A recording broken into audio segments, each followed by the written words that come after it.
Hello my dear viewers. ఈరోజు మహాశివరాత్రి సందర్భంగా నేను నా ఫ్రెండ్స్ అందరం మా ఊరు దగ్గరలో ఉన్న శ్రీ మల్లికార్జున స్వామి దేవస్థానానికి వెళ్ళాము. నేను అప్లోడ్ చేసిన లాస్ట్ వీడియోలో మల్లికార్జున స్వామి దేవాలయానికి చేరుకోవడానికి 2 మార్గాలు ఉందని చెప్పాను. ఒకటి తంబాలపల్లి నుంచి అయితే రెండవది ఈరోజు మేము వచ్చిన ఈ శివపురం దారి. స్వామివారిని దర్శించుకోవడానికి వచ్చిన భక్తులకి ఇక్కడ అన్నదానం చేస్తున్నారు. అలాగే అన్నదానానికి కావాల్సిన మీ వంతు విరాళాలు కూడా మీరు ఇక్కడ సమర్పించవచ్చు. పెద్దవాళ్ళు చిన్నపిల్లలు దేవుళ్ళతో సమానమని చెబుతుంటారు. ఈ చిన్నారిని చూస్తుంటే నాకు అలాగే అనిపిస్తుంది. ఇక్కడ కనిపిస్తున్న స్వాములు మన మల్లికార్జున స్వామి వారిని నిత్యం పూజిస్తూ దేవస్థానం బాగోగులను చూసుకుంటూ ఉంటారు. మా ఊరి చుట్టుపక్కల జరిగే ప్రతి దైవ కార్యానికి ముఖ్య అతిథులు ఈ స్వాములే.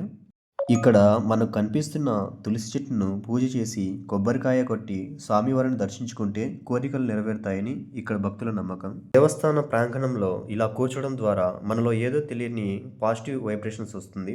దేవస్థానం శివపురం దారి గుండా వచ్చిన భక్తులు స్వామివారిని దర్శించుకొని మల్లికార్జున స్వామి కొలువై ఉన్న మల్లయ్యకొండకు చేరుకోవడానికి ప్రయాణం మొదలు పెడతారు. ఈ దేవస్థానం నిర్మించడానికి ప్రజలందరూ చందాలు వేసి స్వతహాగా నిర్మించుకున్న దేవస్థానం ఇది. ఇక్కడ పూజించే స్వాముల యొక్క కృషి, ప్రజల యొక్క భక్తి వలన ఈ దేవస్థానం నిర్మించబడింది.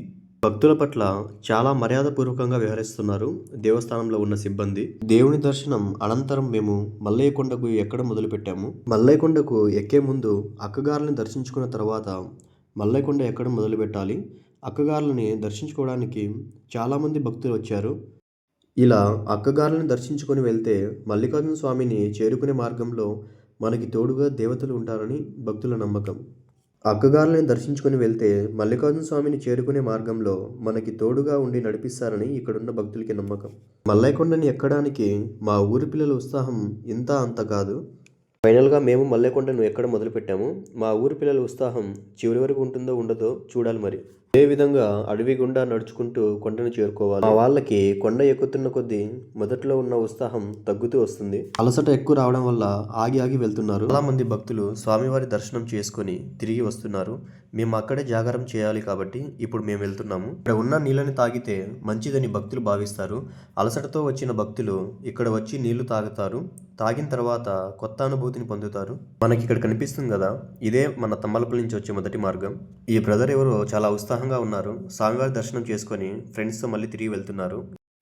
మేము కొండ ఎక్కి వచ్చేసరికి స్వామివారి దర్శనం కోసం భక్తులు చాలామంది క్యూలో ఉన్నారు. మా మల్లయ్యకొండ చుట్టుపక్కల ప్రజలకి పెద్ద పండుగ అంటే ఈ మహాశివరాత్రి అని చెప్పవచ్చు. ఎందుకంటే చుట్టుపక్కల ఉన్న ప్రజలందరూ ఈ జాతరకు వస్తారు. జాతి మతం అనే తేడా లేకుండా స్వామివారి దర్శనానికి వస్తారు. తెలంగాణలో బతుకమ్మ పండుగ ఎలాగో మాకు ఈ మహాశివరాత్రి ఎలా అని చెప్పవచ్చు. అంత ఘనంగా జరుపుకుంటాము. చాలామంది భక్తులు ఉండడం వలన దర్శనం ఆలస్యం అవుతుందని అనిపిస్తుంది. రాత్రంతా జాగారం చేయాలి కాబట్టి కూర్చోవడానికి స్థలాన్ని చూసుకోవాలి. ఇంక మేము బయలుదేరాము స్థలం వెతకడం కోసం. అంతలోనే బ్రదర్స్ పరిచయం అయ్యారు. కదిరి నుంచి వచ్చారంట. మన ఛానల్ని సబ్స్క్రైబ్ చేసుకున్నారు. Thanks for your support brothers. Mahashivratri కావడం వలన భక్తులు చాలామంది వచ్చారు. ఇరువైపులా క్యూ నిలబడ్డారు. భక్తుల దర్శనం అనంతరం లడ్డూ ప్రసాదాన్ని ఇక్కడ తీసుకుంటారు. భక్తుల రద్దీ అసలు మామూలుగా లేదు. బస్సు సౌకర్యం కలగడం వల్ల చాలామంది స్వామివారి దర్శనం కోసం వచ్చారు. బస్సు సౌకర్యం లేనప్పుడు చాలామంది వృద్ధులు, చిన్నపిల్లలు రాలేకపోయారు. స్వామివారి దర్శనం కోసం ఇప్పుడు బస్సు సౌకర్యం ఉండడం వల్ల ప్రతి ఒక్కరూ వచ్చి స్వామివారిని దర్శించుకుని వెళ్తున్నారు. వారికి అలంకరణ ప్రియులు అని చెప్పడానికి కారణం ఈ బ్రదర్ సిస్టర్స్ షాప్లోని గాజులు, చైన్స్, ఇయర్ రింగ్స్ అని చెప్పవచ్చు.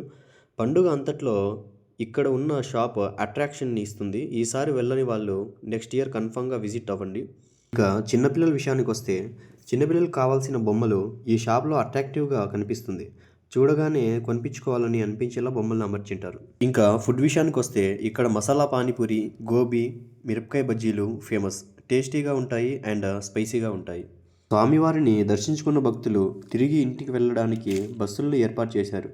హెవీగా జనాలు బస్సులో ఎక్కితే మంచిది కాదని పోలీస్ శాఖ వారు తగిన జాగ్రత్తలు తీసుకొని బస్సుకు సరిపడ భక్తుల్ని మాత్రమే ఎక్కనిస్తున్నారు. గౌరమ్మ గుడికి వెళ్ళే దారిని రెడీ చేసేశారు. కొంతవరకు భక్తులు వెళ్ళడానికి ఎటువంటి ఇబ్బంది లేకుండా స్టెప్స్ని ఏర్పాటు చేశారు. భక్తులు చాలామంది వచ్చారు. బస్సుల కోసం ఎదురు చూస్తూ ఉన్నారు. ప్రతి సంవత్సరం ఇలాగే జనాలు చాలామంది వస్తుంటారు మల్లికార్జున స్వామి వారి దర్శనం కోసం. గౌరమ్మ వారి దర్శనం చేసుకొని చాలామంది తిరిగి వస్తున్నారు. అమ్మవారి దర్శనం కోసం మేము ఇప్పుడు బయలుదేరాము. చాలామంది స్టెప్స్ పైన రాళ్లను ఒకదాని మీద ఒకటి అమర్చారు. వాళ్ళు కోరుకున్న కోరికలను అమ్మవారు నెరవేర్చాలని. ఎక్కువగా స్త్రీలే ఇక్కడ రాళ్ళ మీద రాళ్ళను పెడతారు. వాళ్ళకి మంచి భర్త రావాలని, సంతానం కలగాలని, గౌరమ్మను వేడుకుంటారు. ఫైనల్గా మేము గౌరమ్మ అమ్మవారి గుడికి వచ్చేసాము. లోపలికి వెళ్ళగానే మన కుడి పక్కన మనం తెచ్చిన టెంకాయని పగలగొట్టి ఇస్తారు. చెట్టు దగ్గర దీపాన్ని పెట్టి ఉంటారు. ఈ దీపాన్ని మొక్కుకొని టెంకాయని పగలగొట్టి అమ్మవారి దర్శనం తీసుకుంటే అమ్మవారి ఆశీస్సులు మనతో ఎల్లప్పుడూ ఉంటాయని ఇక్కడ ఉన్న భక్తులు చాలామంది నమ్ముతారు.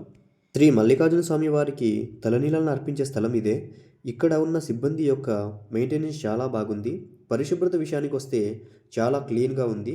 భక్తులకి ఎటువంటి ఇబ్బంది లేకుండా భక్తులు వారి యొక్క మొక్కులు తీర్చుకోవడానికి తలనీలాలను స్వామివారికి సమర్పించడానికి వచ్చారు. ఇక్కడ మనం చూడొచ్చు స్వామివారికి తలనీలాలను సమర్పించడం. ఇక్కడే మనకు ఒక స్వామీజీ కనిపిస్తున్నారు కదా, ఆయన చాలా తక్కువ వయసులోనే సన్యాసాన్ని తీసుకున్నారు. ఎందుకంటే ఆయన శ్రీ మల్లికార్జున స్వామి వారి భక్తిలో లీనమైపోవాలని. చిన్నపిల్లల తలనీలాలను సమర్పించేటప్పుడు తలనీలాలను తీసే సిబ్బందికి అది ఒక పెద్ద కష్టంతో కూడుకున్న టాస్కే అని చెప్పవచ్చు. స్వామీజీ వారి చేతుల మీదుగా తలనీలాల సమర్పణ భక్తులకు ఎటువంటి ఇబ్బంది లేకుండా పరిశుభ్రంగా మెయింటైన్ చేస్తున్నందుకు గ్రేట్ అని చెప్పుకోవచ్చు. కొండలో గుహకి వెళ్ళే దారి ఇదే. అందరూ ఆ గుహని చూడడానికి వెళ్తున్నారు. మేము చూడడానికి బయలుదేరాము. ఇదే ఆ గుహ సొరంగంలాగా ఉంటుంది. ఒకసారి మనం లోపలికి వెళ్ళేసి చూద్దాము. చాలామంది భక్తులు వచ్చారు దర్శించుకోవడానికి స్వామిని. ఒకసారి మనము లోపలికి వెళ్దాం.